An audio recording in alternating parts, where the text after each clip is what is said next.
tutto l'amore e con tutta la preoccupazione vado considerando le tue 5 chiavi, incominciando da ciò che dice di te, o mio Gesù, il santo profeta Davide, trasportarono nei mani e nei piedi, portarono tutte le mie ossa.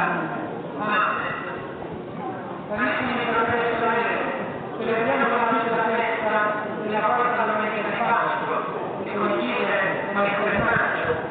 In questa domenica la Chiesa universale celebra la 40esima giornata mondiale di preghiera per l'invocazione, quelle di speciale consagrazione al Signore, il sacerdozio della vita consacrata.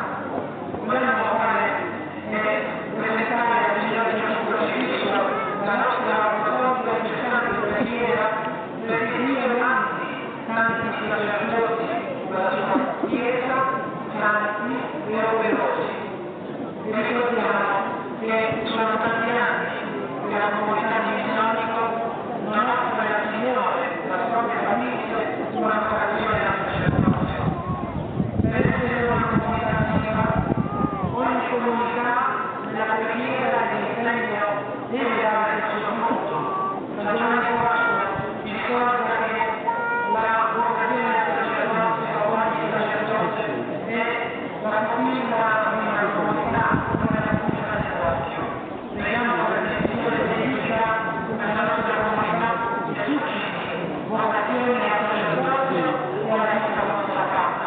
E dinanzi a questa immagine del Santissimo Crocifisso, ecco dobbiamo vedere due preghiere, una di Padre Celeste e una alla nostra Padre Celeste. O Gesù, divino Pastore